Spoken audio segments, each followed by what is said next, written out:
So we have with us today Mr. Andrew Otis. He is a scholar. He's doing PhD in journalism and especially in the subject of Hickey Gazette, which was the first newspaper of India. So we are going to know more about his researches and his book, The Untold Story of Hickey Gazette. Welcome. Thanks. So Andrew, the title of your book says The Untold Story about Hickey Gazette. So we here have lots of researches and even a detailed description of Hickey and his work. So what is untold about it? What is the new thing in particular you would like to tell us about this? Right, so The Untold Story of India's first newspaper. When I wrote this book, like all good scholarly work, it stands on the shoulders of others, right? So there was some work by different Indian historians, one named P.T. Nair, another named Taran Kumar Mukhopadhyay, and they laid some of the groundwork for this book. But what was particularly special about The Untold Story of India's first newspaper is it tells the full story of Hickey's Bengal Gazette, the life and times behind the newspaper, and really gives the world a complete picture of what happened in India's first newspaper. One of the article of James Augustus Hickey, he wrote that if government doesn't obey you, don't obey the government. So what's happening today can be related more specifically today, like in today's context. That the quote of if the government does not consult the welfare of the people, the people no longer need to obey. I would say that's timeless. It doesn't matter when in history, whether that's now or 200 years ago, that statement is true regardless. The government must obey the rights of the people, must listen to what democracy says, and only on that right does the right of government lay, and that's what Hickey said. Okay, so Hickey's Gazette, as far as we know, was also called the Calcutta General Advertisers. So this was basically started with the motive of income, source of income. So do you see an element of paid news in his articles or his reports? Do I see an element of paid news? I was not able to find any element of paid news in his newspaper. The evidence of absence is not the absence of evidence, so it's possible. But I was not able to find a single instance. In fact, Hickey was well known for being independent and having strong opinions about what was right and wrong. And do you think that government in today's context, in the global scenario, is curbing the freedom of press in today's context? Sorry, can you repeat that? Yeah. Do you think in the global scenario, the government of each country is curbing the freedom of press? Yes, especially this time in history, both in the United States and in India, there are strong problems with governments imposing on freedom of the press. And it's the right and it's the role of newspapers and the press in general and the media to stand up and to be able to expose corruption, to talk about their rulers. And that's one of the fundamental rights that citizens should have, and that's what Hickey talks about. So we've learned that Hickey was basically a merchant or a surgeon. So what inspired you? What do you find inspired him to write journals or to come into the field of journalism, basically? And also, we also read that he was initially with the motive of income, but then started writing journals for the people against the establishment. So what do you think has motivated him?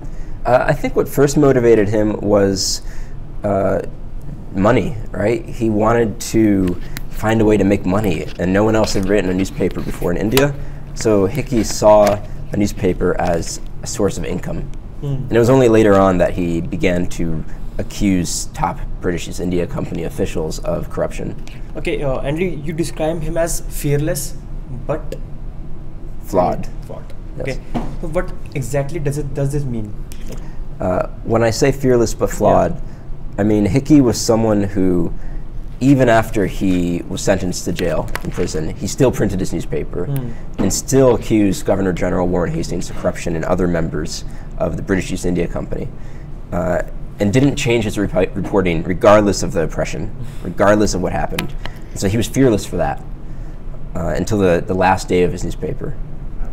He was certainly flawed in that he wrote things he shouldn't have written about. He talked about questioning the manhood of Governor General Warren Hastings, which is something he didn't have any sources to back up. He talked about concubines of one of Hastings' top army commanders, personal life matters, and those things were, especially then, taboo. You shouldn't mention it.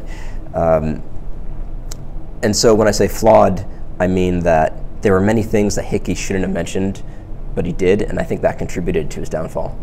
Also, he was called the Wild Irishman. He was there was a statement for him by his lawyer, probably. So what does this means that he was a wild Irishman? How does this go relevant? So Hickey's lawyer called him a wild Irishman because Hickey was notorious in court. He would act up. He would talk about his lawyer. He would talk about the people in court around him, even though he was told to shut up, basically. Once he told the Chief Justice that a potential juror was, quote, tolerably familiar with the Chief Justice's wife, which means, I mean, I don't need to tell you what that means. And so by wild Irishman, this was someone who, whatever was on his mind, he spoke it. And that's why Hickey's lawyer found Hickey to be very unusual and unique. Okay, we are making it a bit more serious. Okay. Yep. Let's make it soft. While you were in Calcutta for 1 year, so what's your experience in Calcutta? How's Calcutta, and what's your perception about India, like in your context? My perception about India and Calcutta. So Calcutta, it's such a diverse, interesting city, but it's very difficult to work in, especially in different government archives. Any specific experience you can share with us? Yeah. So the High Court of Calcutta. Yeah. I first applied to do research in the court, and I was rejected. Oh. And I went through the normal, proper channels, and I got rejected after about 1 month. And then I thought to myself, okay, who do I know? And turns out I knew someone who knew a lawyer who knew one of the judges. And I had that personal connection, and the lawyer introduced me to the registrar of the High Court. And once I knew someone there, my application was accepted, I had no problems, everything went great. So I think for foreign scholars, we are like, I was normal, I follow the rules, I submit my documents, and then everything is okay. But I learned that it was often who I knew more important than what I did.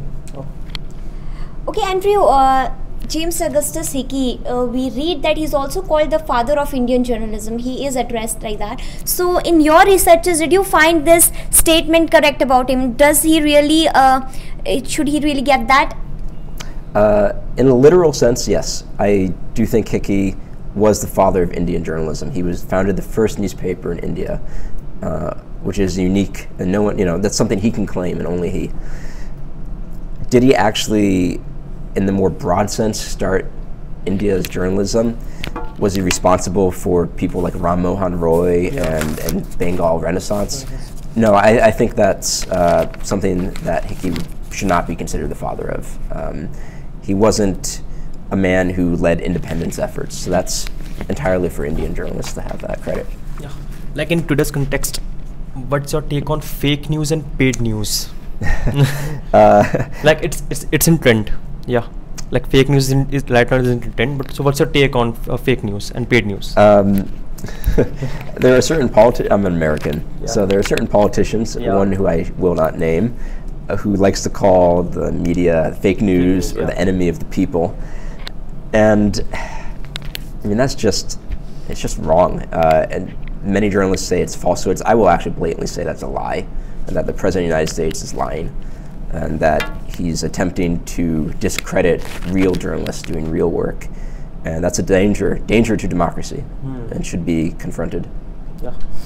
Okay, so one more thing I would like to know about his writings. It was said that he used to write anti-establishment, that is so far okay, but then he used to write in the personal affairs of the people or the representatives of the government and the establishment. So do you think there should be some limitation of the liberty of the press, or it is okay to write it that way?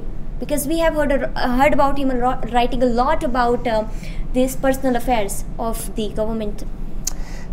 That is a great question, and to answer it, I think the liberty of the press means pretty much anything, but journalists have a responsibility to, if you write about the personal affairs of someone, there should be newsworthiness to that. There should be a reason that's important. I mean, if you write about someone's personal affairs, and they are not a political figure, they're not a prime minister, or they're not a governor, then you probably shouldn't be writing about it. But if they're a public figure, then I think certainly the public has the right to know. One more thing, Hickey was writing when he was in prison as well. So how do you think he managed to report from the prison, from inside the prison? How do he manage to collect the reports? Despite 5 years of research and writing, I have no idea how he did that. I suspect he had informants from outside the jail. He had assistants, and somehow people got information to him from inside the jail. Keep in mind, almost all of his writers were anonymous. They used pseudonyms, which means that who actually wrote for Hickey, who his correspondents were, is generally unknown. Right, and another thing over here is that he tried to earn initially from his writings, which was his core motive, to earn revenue. But then what is this one thing which turned his mind towards writing for the social causes or for the people of the country? So Hickey refused to pay a bribe to Governor General Warren Hastings, and that refusal led Hastings, according to Hickey, led Hastings to support a rival newspaper called the India Gazette. That India Gazette got free postage, so it could mail its newspaper for free. At the same time, Hickey had to pay for every newspaper he mailed. So Hickey used that, and he said this is unfair, and he started to expose some of the corruption of Governor General Warren Hastings. Once he did that, Hastings forbid his newspaper from being mailed at all, actually, and Hickey had to hire his own mail carriers. And from that moment on, he became political.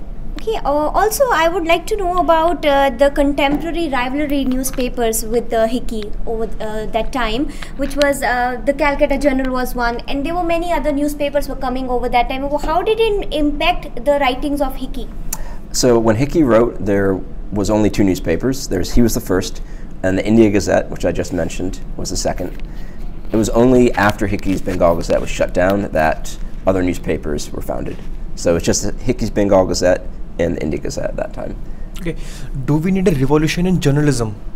Like in today's context, if you Do we can need say. a revolution? Yeah. I think revolution is too strong, but especially in the United States context, journalism is suffering. Revenue is down, advertising is down, but still journalists they face the same troubles and pressures they've always done. And I think objectivity, the idea that you have to be fair and balanced and neutral, it might be going away. Whether that's good or bad, I don't know. But I think journalists, their responsibility does not change. Journalists should talk about politics, talk about news, and cover it in the report in an objective and fair manner. But on the other hand, if you see bullshit, call out bullshit. Okay, let's make it more specific. Like today, in today's context, if a journalist finds a truthful story, he can't share it with anyone in a national newspaper because it cost his job only.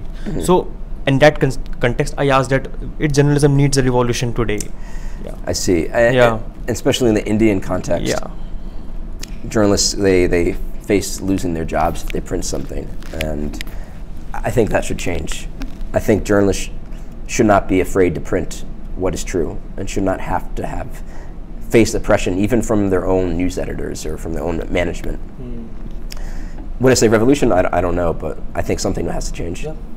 So lastly, Andrew, during this research, what do you find are the similarities between the writing trends over then and now? I wish I had a simple answer for you. I think there are many similarities, especially in some of the news media in India and talking about breaking news, right? And Hickey would often try to put out extraordinary editions. If there was something breaking, if there was a battle or some new political information, Hickey would make an extraordinary edition. Sometimes I think that can go a bit far. If you watch Indian television, there's going to be 20 breaking news on the screen all at once. Not all of it's breaking news. So I think journalists have to be careful about not oversaturating readers and listeners. So thank you so much, Andrew. It was a pleasure to have you here. We are going to learn a lot from your book. Let's see what's inside. Thank you. Hope Thank you you enjoy so it. much. Yep. Thank you Thanks so for having much. me. Thanks.